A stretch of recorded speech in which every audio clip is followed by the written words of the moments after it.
السلام علیکم ورحمۃ اللہ تعالی وبرکاتہ۔ ناظرین کرام، شریعت اور طریقت میں فرق کیا ہے اور حضور سیدنا غوث اعظم رضی اللہ تعالی عنہ نے شریعت کی اہمیت اور ضرورت کو لوگوں کے لیے کس انداز میں بیان فرمایا ہے، آئیے اس کلپ میں یہ باتیں ہم جانتے ہیں۔ ناظرین، شریعت کا معنی ہے راستہ اور شریعت محمدیہ کا معنی ہے محمد رسول اللہ صلی اللہ تعالیٰ علیہ وسلم کا راستہ۔ اور ناظرین، یہی وہ راستہ ہے کہ پانچوں وقت کی ہر نماز بلکہ ہر رکعت میں اس کا مانگنا اور اس پر ثابت قدمی کی دعا کرنا ہر مسلمان پر واجب ہے، کیونکہ نماز میں سورہ فاتحہ پڑھنا واجب ہے اور اس سورت کے اندر یہ آیت بھی ہے اہدنا الصراط المستقیم، جس میں یہ دعا ہے کہ ہم کو محمد رسول اللہ صلی اللہ تعالیٰ علیہ وسلم کے راستے پر چلا اور ان کی شریعت پر ثابت قدم رکھ۔ ناظرین، یہی وہ شریعت ہے جس پر خدا ملتا ہے، چنانچہ قرآن مقدس سورہ ہود آیت نمبر 56 میں پروردگار عالم ارشاد فرماتا ہے، ان ربی علی صراط مستقیم، بے شک اس سیدھی راہ پر میرا رب ملتا ہے۔ شریعت ہی وہ راہ ہے جس کی مخالفت کرنے والا گمراہ بددین ہے۔ چنانچہ قرآن مجید پارہ نمبر 8 سورۃ الانعام آیت نمبر 152 میں اللہ رب العزت ارشاد فرماتا ہے، جس کا ترجمہ یہ ہے، اے محبوب تم فرما دو کہ یہ شریعت میری سیدھی راہ ہے تو اس کی پیروی کرو اور اس کے سوا اور راستوں کے پیچھے نہ جاؤ کہ وہ تمہیں خدا کی راہ سے جدا کر دیں گے۔ اللہ تمہیں اس کی تاکید فرماتا ہے تاکہ تم پرہیزگاری اختیار کرو۔ ناظرین دیکھیے، قرآن عظیم نے صاف فرما دیا کہ شریعت ہی صرف وہ راہ ہے جس سے اللہ تبارک و تعالیٰ کی بارگاہ تک پہنچنا نصیب ہوتا ہے۔ اس کے سوا آدمی جو راہ چلے گا وہ اللہ کی راہ سے دور ہو جائے گا، گمراہ ہو جائے گا، دین کے راستے سے الگ کہیں اور چلا جائے گا۔ ناظرین، اور طریقت، طریقہ، طریق، ان تینوں لفظوں کا معنی ہے راستہ، نہ کہ پہنچ جانا، تو یقیناً طریقت بھی راستے ہی کا نام ہے۔ اب اگر وہ راستہ شریعت سے جدا ہو تو قرآن عظیم کی گواہی کے مطابق وہ اللہ تعالیٰ تک نہیں پہنچائے گا بلکہ شیطان تک پہنچائے گا، اور وہ راستہ جنت میں نہیں بلکہ جہنم میں لے جائے گا۔ ناظرین، شریعت منبع یعنی پانی پھوٹنے کی جگہ اور طریقت اس منبع سے نکلا ہوا ایک ایسا دریا ہے کہ اس دریا یعنی طریقت کو ہر وقت اپنے منبع یعنی شریعت کی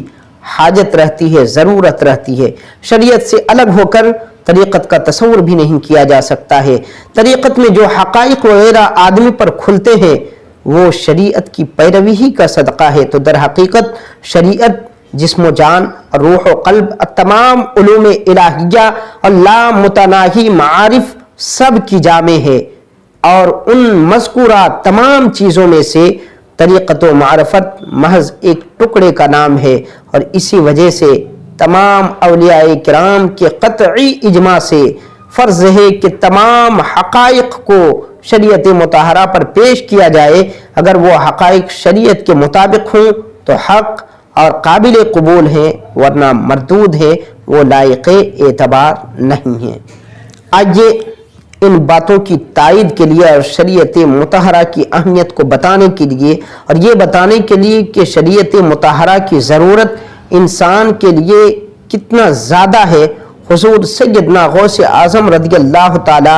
عنہ کے چند مبارک ارشادات صرف نمونہ کے طور پر پیش کرتے ہیں، جن سے شریعت مطہرہ کی عظمت بھی ظاہر ہوگی اور یہ بھی معلوم ہو جائے گا کہ طریقت شریعت سے جدا نہیں، اور یہ بھی پتہ چل جائے گا کہ طریقت شریعت کی محتاج ہے، اور یہ بھی کہ شریعت ہی اصل معیار اور دار و مدار ہے۔ حضور سیدنا غوث اعظم رضی اللہ تعالی عنہ ارشاد فرماتے ہیں، جب تو اپنے دل میں کسی کی محبت یا دشمنی پائے تو اس کے کاموں کو قرآن و حدیث پر پیش کر، اگر قرآن و حدیث کی روح سے، قرآن و حدیث کے اعتبار سے وہ کام پسندیدہ ہوں تو اس سے محبت کر، اور اگر اس اعتبار سے ناپسندیدہ ہوں تو اسے ناپسند کر، تاکہ اپنی خواہش سے نہ کسی کو دوست رکھے نہ دشمن۔ اللہ تعالیٰ فرماتا ہے کہ خواہش کی پیروی نہ کر کہ تجھے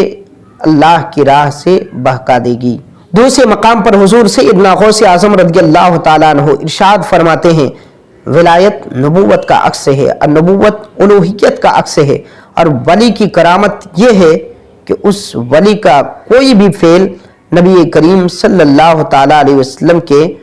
قول کے قانون سے باہر نہ جائے، بلکہ حضور اکرم صلی اللہ علیہ وسلم کے قول کے قانون پر ہر قول و فعل ٹھیک اترے۔ ایک اور مقام پر حضور سیدنا غوث اعظم رضی اللہ تعالیٰ عنہ ارشاد فرماتے ہیں، شریعت وہ حکم ہے جس کے قہر کی تلوار اپنے مخالف و مقابل کو مٹا دیتی ہے، اور اسلام کی مضبوط رسیاں اس کی حمایت کی مضبوط ڈوری پکڑے ہوئے ہیں۔ دونوں جہاں کے کاموں کا دار و مدار فقط شریعت پر ہے، اور شریعت کی ڈوریوں سے ہی دونوں جہاں کی منزلیں وابستہ ہے۔ ایک اور مقام پر حضور سیدنا غوث اعظم شیخ عبد القادر جیلانی رحمۃ اللہ تعالیٰ علیہ فرماتے ہیں، پاکیزہ شریعت محمدیہ صلی اللہ تعالیٰ علیہ وسلم دین اسلام کا پھلدار درخت ہے، اور شریعت وہ سورج ہے جس کی چمک سے تمام جہان کی اندھیریاں جگمگا اٹھی۔ شریعت کی پیروی دونوں جہاں کی سعادت بخشتی ہے، خبردار اس کے دائرے سے باہر نہ جانا، خبردار اہل شریعت کی جماعت سے ہرگز باہر نہ ہونا۔ ایک اور مقام پر حضور سیدنا غوث اعظم رضی اللہ تعالیٰ عنہ ارشاد فرماتے ہیں، اللہ تبارک و تعالیٰ کی طرف سے